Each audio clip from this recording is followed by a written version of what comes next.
Welcome to Literary Insights. This is the summary of the book Million Dollar Weekend, the surprisingly simple way to launch a seven-figure business in 48 hours. If you like this content, please consider subscribing and liking this video. The author developed a process called the Million Dollar Weekend process to help people start profitable businesses quickly. The 3 steps are: 1. Find a problem people have. 2. Craft an irresistible solution backed by market research. 3. Validate the idea by pre-selling it before building anything. This process has helped people like Michael, Jennifer, and Daniel launch profitable businesses ranging from $20K to $250K annual revenue. However, most people struggle to actually get started, even with freely available information. The author wanted to understand why. He ran an experiment with 5 beta testers who had everything needed but still made no progress. Through group therapy, he identified the 2 main fears holding people back. Fear of starting. People believed entrepreneurship is too risky and more preparation was needed before starting, but that just breeds more doubt. Fear of failure. Not wanting to fail or be rejected prevented people from taking any action at all. The key insight is that small experiments repeated over time are how people truly learn and transform, not more planning or preparation. You have to take action to overcome fears. The main takeaways are that most people's biggest barriers are psychological fears, not a lack of skills or resources, and that actually starting small experiments is the best way to learn and overcome those fears, rather than more preparation or planning. Taking action is vital for success. The passage discusses overcoming the fear of starting a business and asking for help or sales. It encourages viewing everything as an experiment that is meant to fail in order to learn, and many successful entrepreneurs have tried countless random projects and businesses that failed before finding success. This willingness to experiment is what led to eventual success, rather than any initial expertise. The book outlines a process called the Million Dollar Weekend, where the reader commits to designing, validating, and launching a business concept over a single weekend.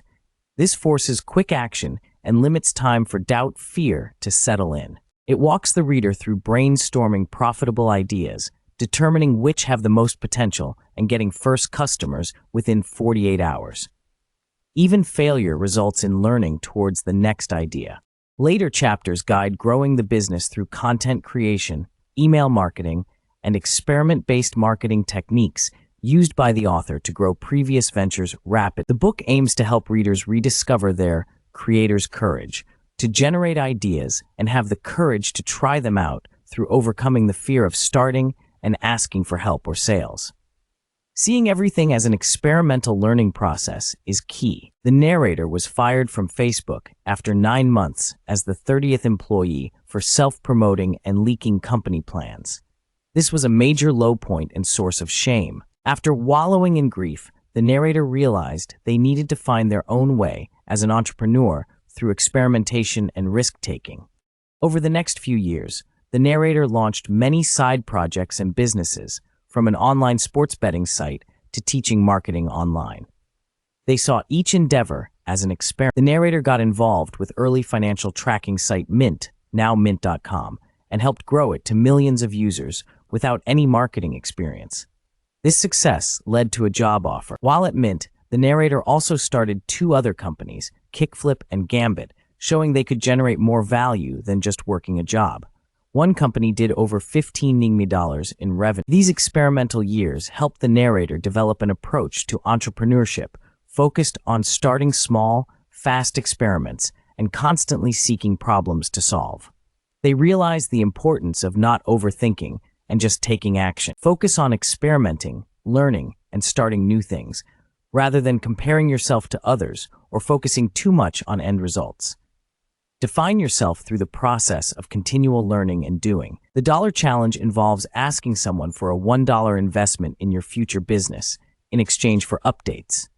This gets you started and helps overcome fears of initiating projects. The now, not how mindset prioritizes taking action immediately rather than overthinking and planning excessively first. Act first and learn from doing rather than speculating without action. Challenges readers to ask someone for a business idea and provides a script to get started quickly without overanalyzing. Choosing a freedom number or monthly income target provides clear motivation. The author's was $3,000 per month to cover living expenses and have the freedom to work remotely. Setting attainable monetary goals can be an effective way to stay motivated as an entrepreneur. The passage advocates developing an ask muscle to overcome fear of rejection, which the author argues holds most people back from entrepreneurial success. It shares how the author's immigrant father taught him to love rejections and view them as inevitable on the path to yes. The author describes facing rejection daily in his own outreach efforts. While rejection still hurts, he has learned to reframe it mentally as a normal part of growth. He aims for high rejection quotas and reminds himself that potential rejectors' opinions don't truly matter.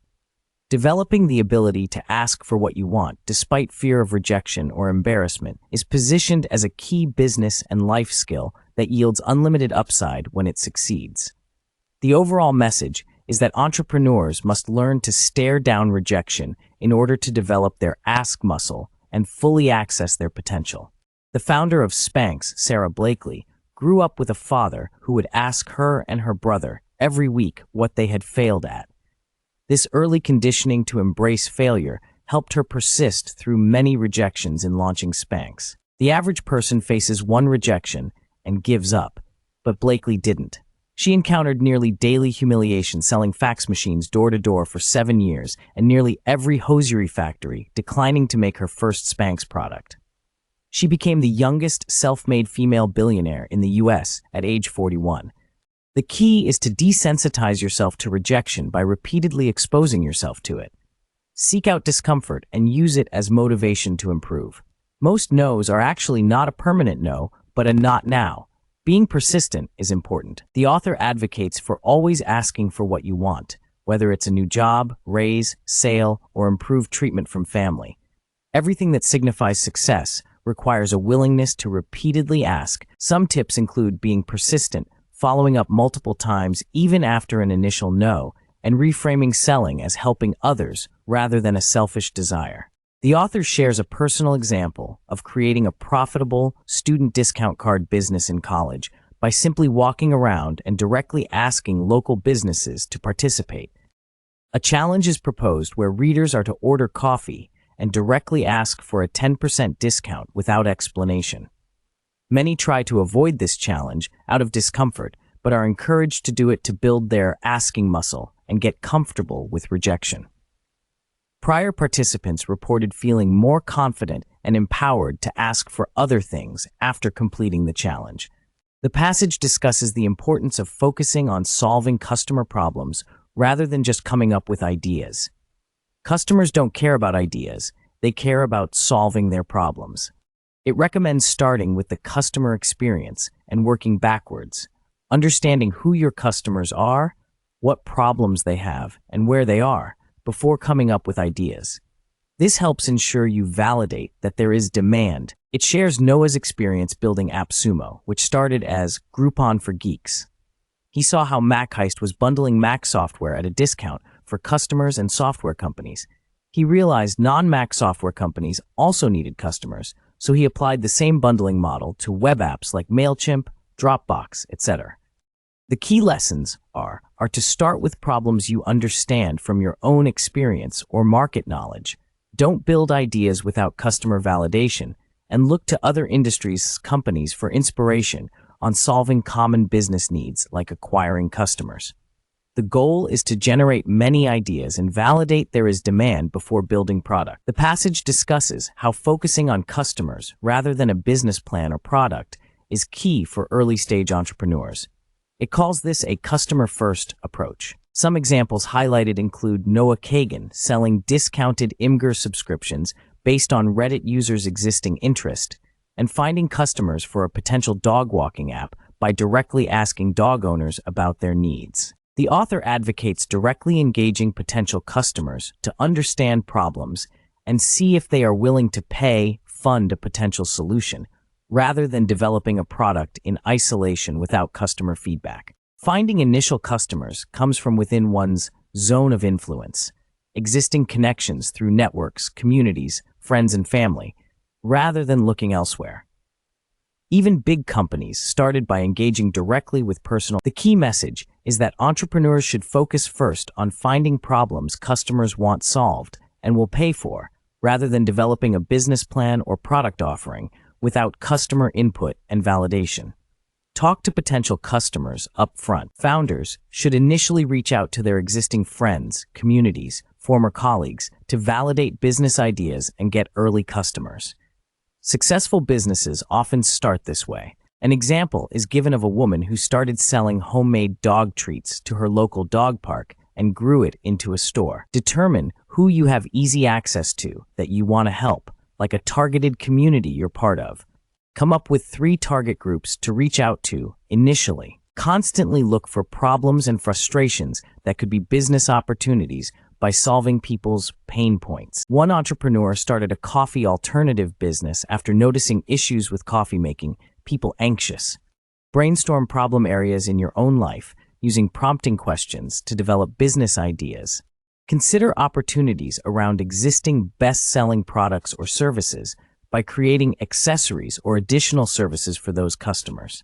So in summary, the key advice is to start locally by leveraging your existing relationships and communities, focus on problems and pain points, and look for opportunities in adjacent or related areas to existing popular products services. The passage discusses ideas for starting a business and how to evaluate if an idea has potential to be a $1 million opportunity.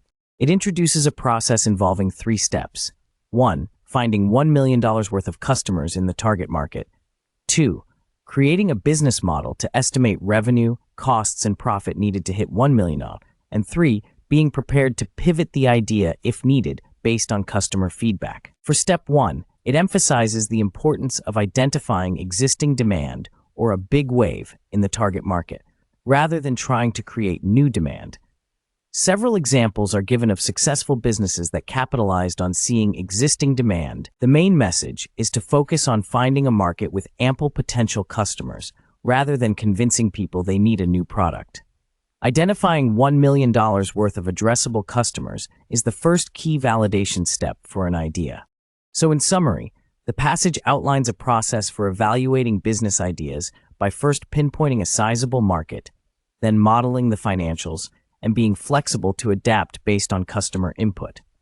The goal is to help identify ideas with real $1 million business potential. Here is a summary of the key points about evaluating business ideas and opportunities according to the passage. To have $1 million business, you need $1 million opportunity.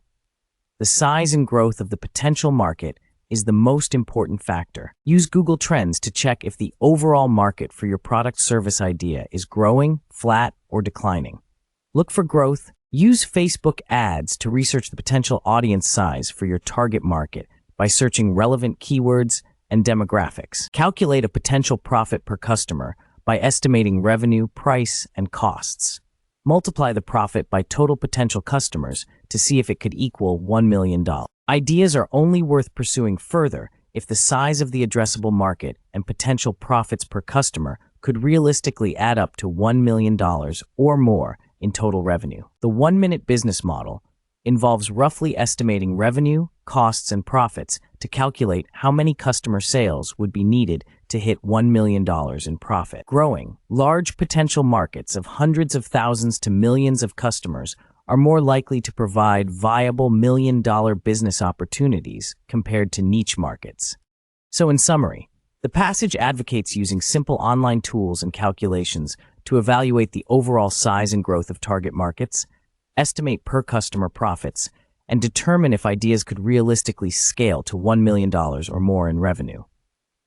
This allows focusing efforts on genuinely large market opportunities. The author was doing a 24-hour challenge to launch and validate a jerky business called Sumo Jerky. He realized through running the numbers that selling individual orders wouldn't be profitable or meet his $1,000 profit goal. By pivoting to selling subscriptions to companies, he could significantly increase the average order value and reduce the number of sales needed. He focused on selling 3, 6, and 12-month subscription packages directly to companies that provide snacks for their employees. Within the 24-hour period, he hustled hard making sales calls, emails, and taking PayPal payments. In the end, he achieved $4,140 in total revenue, validating the Jerky subscription business model within the challenged timeframe. This proved the business idea could work and be profitable by optimizing the revenue model, subscription versus individual orders, and targeting the right customer segment,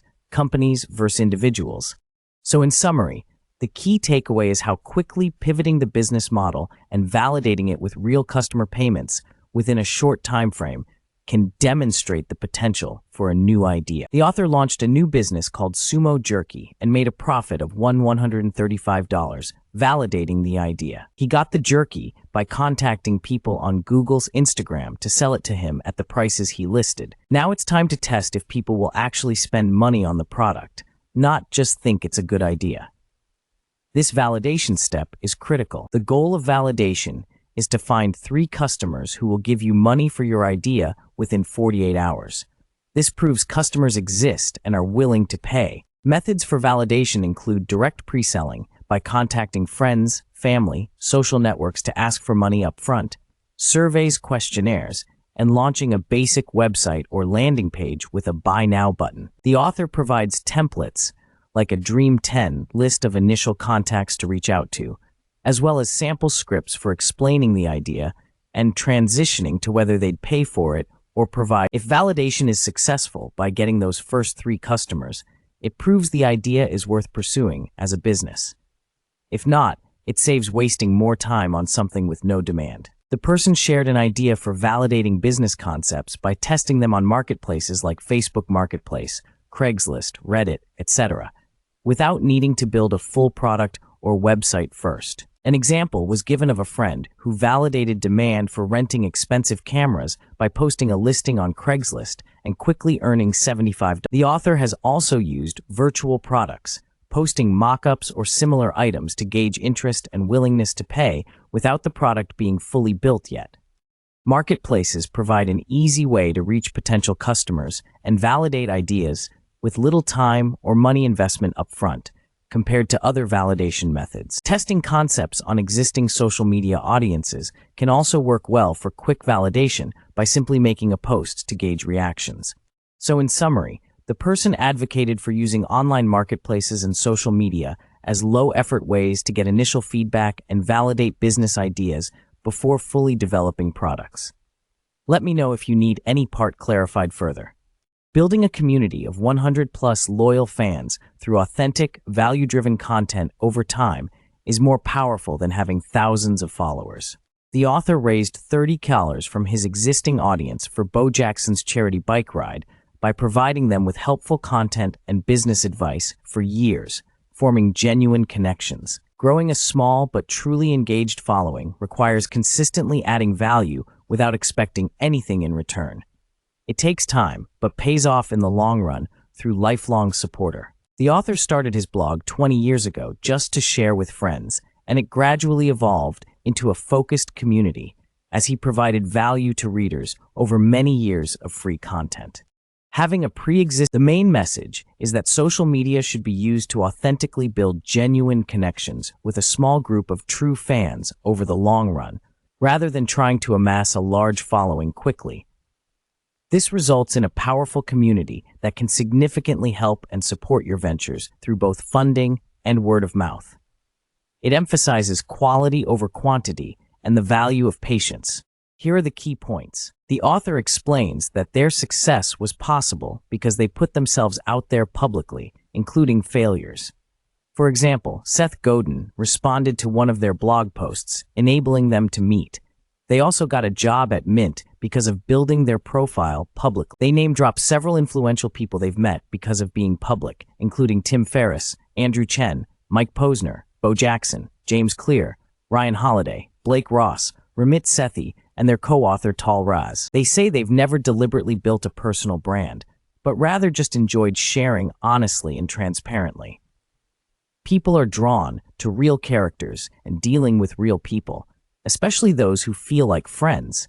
They provide an example of Danny Wong Design, a lawn care company with 2.3 million TikTok followers, getting high views by posting before-after clips of yard transformations set to music, without featuring Danny himself in the video. They advocate finding your unique angle or special sauce to stand out, and provide an example of how Ben Kenyon defined his as a performance coach for elite athletes wanting to help others dominate their lives through better mindset. They suggest picking a free social media platform like Instagram, LinkedIn, Twitter, blogs, etc., based on your audience and what content you enjoy creating, for maximum results relative to effort. Here is a summary of the key points about the BMAT, Biomedical Admissions Test. The BMAT is the entrance exam required for admission to many British medical schools. It evaluates problem solving, critical thinking, and written communication skills. The YouTuber Ali Abdaal started making videos specifically focused on helping students prepare for different sections of the BMAT exam. His videos provided tips and strategies for the Type 1 and Type 2 exam sections. Ali's audience grew significantly as he filled a need for specific, targeted exam preparation content. Students preparing for the BMAT were eager to learn from his expertise on this particular topic. Over time, Ali expanded his content to cover broader topics of interest to medical students, like studying techniques, productivity tools, and interviews.